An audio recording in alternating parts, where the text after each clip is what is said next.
નમસ્તે બાળકો.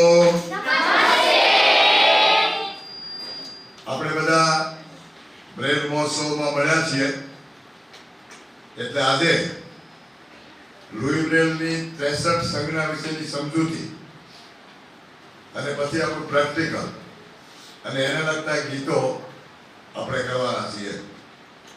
તમે બધા જાણો છો એમ લુઈ બ્રેલે જે બ્રેલ લિપિની શોધ કરી એના કુલ 6 ટપકા છે. આ 6 ટપકામાંથી કુલ 63 સંજ્ઞાઓ બનેલી છે. એ પ્રત્યેક સંજ્ઞા જુદી જુદી ભાષામાં જુદા જુદા અક્ષર તરીકે ઓળખાય છે. એટલા માટે દરેક વ્યક્તિને 63 સંજ્ઞા કેવી રીતે વૈજ્ઞાનિક ઢબે યાદ રાખવાની છે એની એક ચોક્કસ પદ્ધતિ છે. એ પદ્ધતિ પ્રમાણે હવે આપણે શરૂઆત કરશું. તો સૌથી પહેલા વૈજ્ઞાનિક અભિગમ એવો છે કે 6 ટપકા જે છે એમાં 2 હરોળ હોય છે, 2 ઊભી હરોળ હોય છે અને 3 આડી હરોળ હોય છે. સૌપ્રથમ આપણે ઊભી હરોળને ધ્યાનમાં લઈએ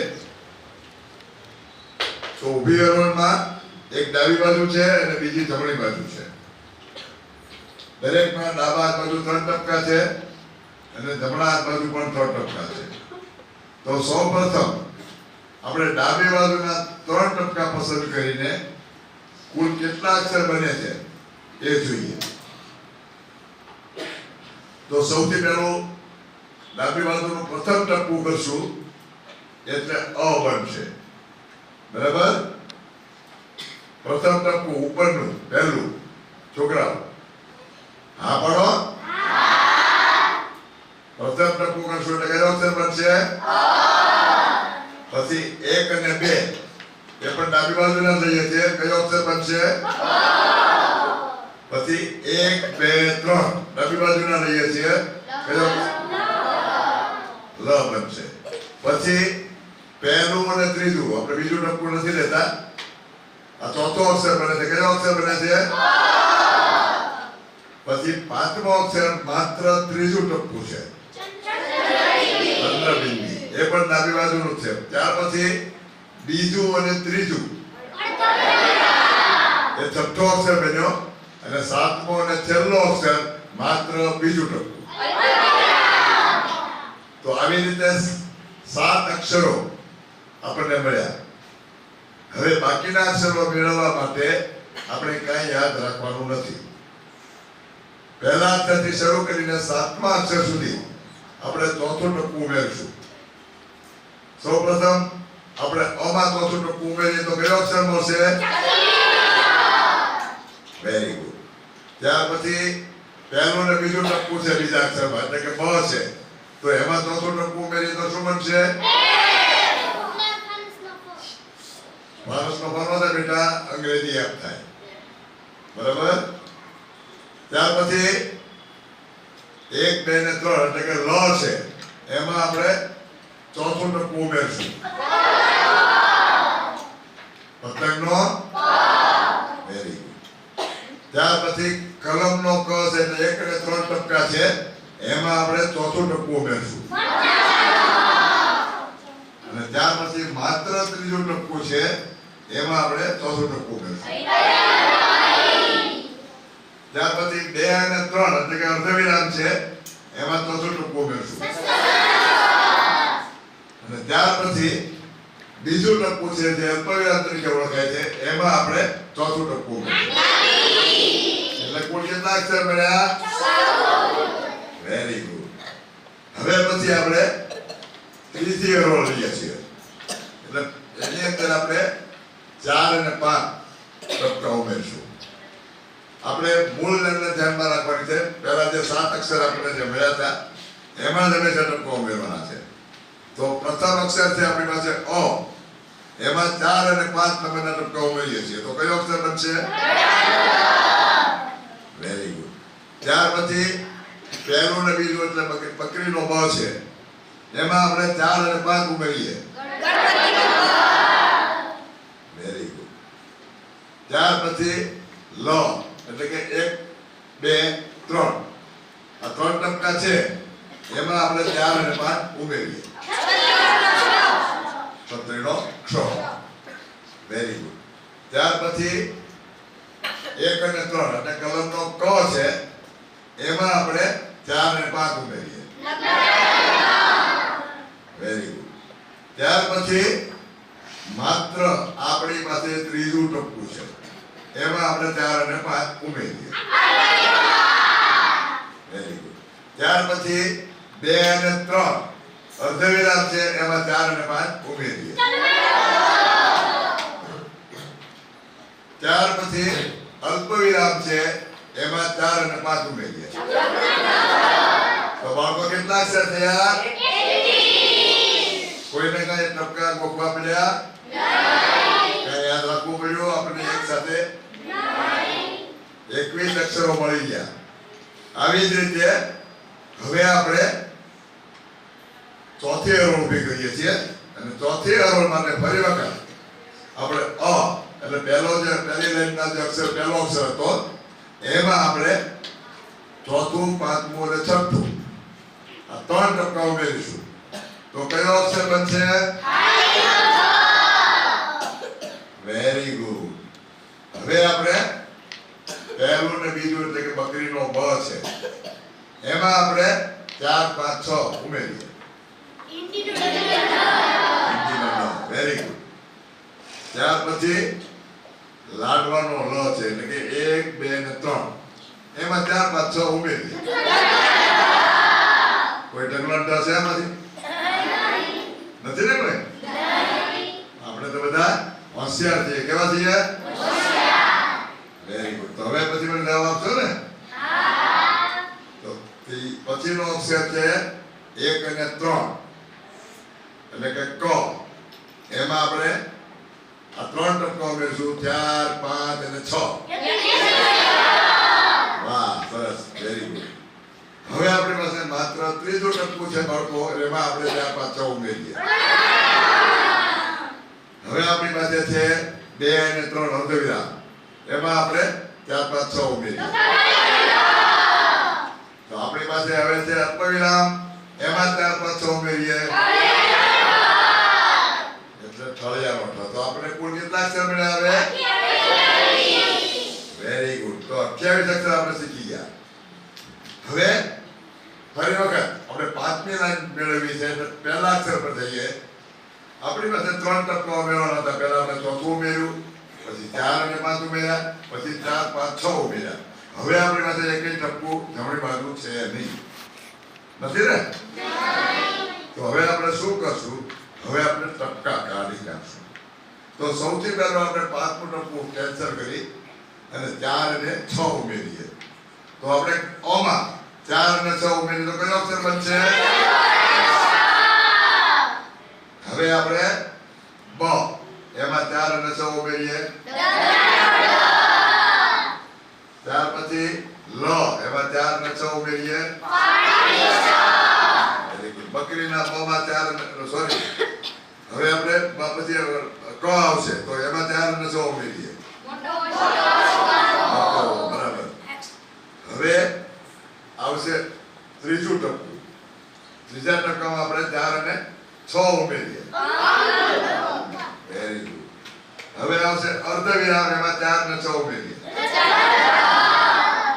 વેરી ગુડ. હવે અલ્પવિરામ એમાં 4, 6 ઉમેરીએ. ઔ થશે. ઔ સૌરાષ્ટ્ર લખીએ ને સૌ એ ઔ થશે. બરાબર. તો કેટલા અક્ષર છે બાળકો? હવે જુઓ આપણે 5મું ટપકું કાઢ્યું એટલે એને વિરોધ કર્યો. કોઈ પણ વ્યક્તિની તમે બાદબાકી કરો ને એટલે એ વિરોધ કરે. શું કરે?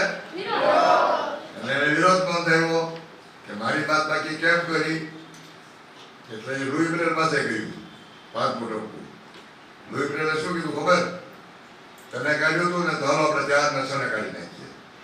તો હવે આપણે ખાલી નવી લાઈન ઉમેરવા માટે માત્ર ને માત્ર 5મું ટપકું રાખશું. હવે આપણે અમાં 5મું ટપકું ઉમેરો બાળકો. એવી જ રીતે બમાં 5મું ટપકું ઉમેરો. એવી રીતે લમાં 5મું ટપકું ઉમેરો. કમાં ઉમેરો. ઉમેરો, ત્રીજા ટપકામાં ઉમેરો, અર્ધવિરામમાં ઉમેરો, અલ્પવિરામમાં ઉમેરો. કેટલા અક્ષર થયા? 7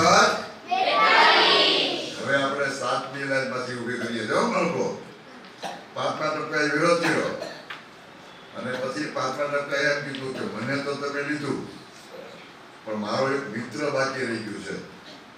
કયો મિત્ર ખબર છે? છઠ્ઠું ટપકું. એટલે હવે 5 અને 6 ઉમેરવાના છે આપણે. તો પહેલું આપણી પાસે અ છે, એમાં 5 અને 6 ઉમેરો. હવે હું ટૂંકું બોલીશ, બધા ફટાફટ જવાબ આપજો, બરાબર ને? હવે આપણી પાસે છે બ, એમાં આપણે ઉમેરો. લ, એમાં પણ આપણે 5 અને 6 ઉમેરો. આ એક ચિહ્ન છે, બરાબર? કૌંસ ચિહ્ન બને છે, કોઈ અક્ષર નથી. ગુજરાતીમાં કોઈ અક્ષર નથી, પણ ગણિતમાં એનો કૌંસ તરીકે ઉપયોગ થાય છે. હવે આપણે આગળ વધીએ. આપણી પાસે કયો અક્ષર છે હવે? અને એમાં આપણે ઉમેરીએ 5 અને 6. પછીમાં આપણે 5 અને 6 ઉમેરીએ અને અલ્પવિરામમાં 5 અને 6.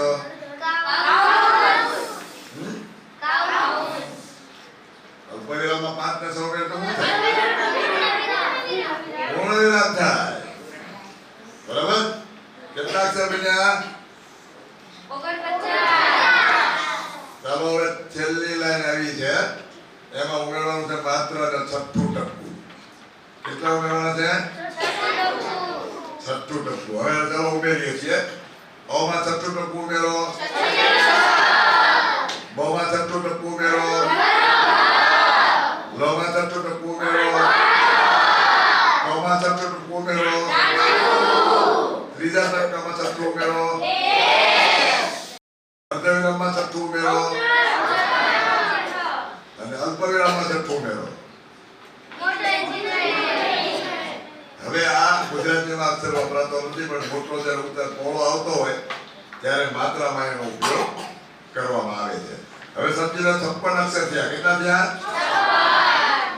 હવે આપણી પાસે ઉમેરવાનું કાઢવાનું કાંઈ રહ્યું નથી, એટલે રસ્તો આપણે એવો કાઢ્યો કે જે પહેલી હરોળ હતી એને આપણે ઉલટાવી નાખીએ. જે અ પહેલું ટપકું છે એને ચોથું કરી નાખીએ, પહેલું બીજું છે એને ચોથું પાંચમું કરી નાખીએ, પહેલું બીજું ત્રીજું છે એને ચોથું પાંચમું છઠ્ઠું કરી નાખીએ, પહેલું ત્રીજું છે એને ચોથું ને છઠ્ઠું કરી નાખીએ, ત્રીજું છે એને છઠ્ઠું કરી નાખીએ, બરાબર? બીજું ત્રીજું છે એને પાંચમું છઠ્ઠું કરી નાખીએ અને બીજું ટપકું છે એને માત્ર પાંચમું ટપકું કરી નાખીએ. એટલે કયા કયા અક્ષર મળશે એ તમે જો હું પૂછતો જાઉં છું. ચાલો પહેલા આપણે ઉલટાવ્યો એટલે કયો અક્ષર મળ્યો? ચોથું ટપકું, જે ધોળા અક્ષરમાં વપરાય છે. ક્યાં વપરાય? કોઈ પણ અક્ષર અડધો કરવો હોય તો એની પહેલા આ ચોથું ટપકું કરવામાં આવે છે. હવે પછી આપણે જોયું કે બ ને ઉલટાવ્યો તો ને લ ને ઉલટાવ્યો તો ક ને ઉલટાવ્યો તો બીજા ટપકાનો ઉલટાવ્યું તો અને એવી રીતે અર્ધવિરામ ને ઉલટાવ્યું તો અને અલ્પવિરામ ને ઉલટાવ્યું તો ઋષિના રૂ માટેનો સંકેત પાંચમું ટપકું, બરાબર? તો આવી રીતે કુલ કેટલી સંખ્યા થઈ બાળકો? તો આવી બધાની લિપિ છે. આ 63 સંખ્યા તમે જો આવી રીતે કરતા શીખી જશો તો બ્રેલના કોઈ ટપકા ગોખવાની જરૂર પડશે. આપણે એક પણ ટપકું યાદ રાખ્યું નથી, છતાં દુનિયાની દરેક ભાષાના સંકેતો આપણને મળી ગયા. તો આ વૈજ્ઞાનિક અભિગમ સાથે આપણે સૌ ભણીએ અને સરસ બધાના હવે આપણે ગીતો ગાઈએ. ગીતો ગમે છે બધા ગાવાના? Very good. તો ચાલો આપણે હવે ગીતો ગાઈએ. ચાલો ચાલો ને બાળ સૌ ભણવાને, ચાલો ચાલો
ઓકે. ચાલો બાળકો, લુઈ બ્રેલની 63 સંજ્ઞા પૈકીની 7 જે વર્ણમાળા તૈયાર થઈ છે એ માત્ર ડાબી બાજુના 3 બિંદુઓનો ઉપયોગ કરીને થાય છે. તો આપણી પ્રથમ હરોળ જે છે એને આપણે ચીપાટીમાં લખવાની છે. ચીપાટીમાં તમે જાણો છો એમ જમણીથી ડાબી બાજુ લખતા લખતા જવાનું છે. કાગળ ઉલટાય એટલે વંચાશે ડાબી બાજુથી. તો આપણે પ્રથમ હરોળ લખીએ. પ્રથમ અક્ષર છે પહેલું ટપકું એટલે અ.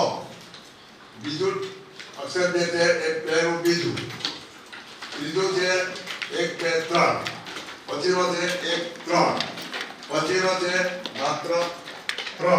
પછી 2 અને 3 અને પછી માત્ર બીજું ટપકું. આ હરોળ લખશો તમે.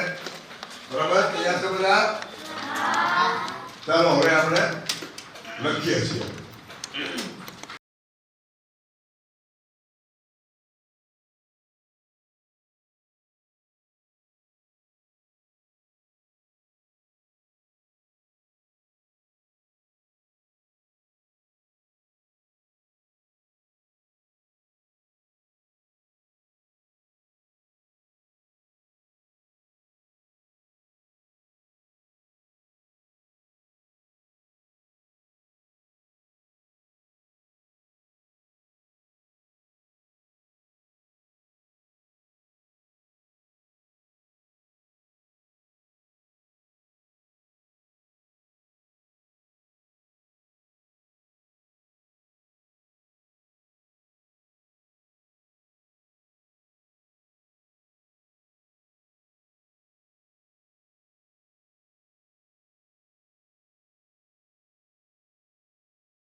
દિવ્ય દ્રષ્ટિ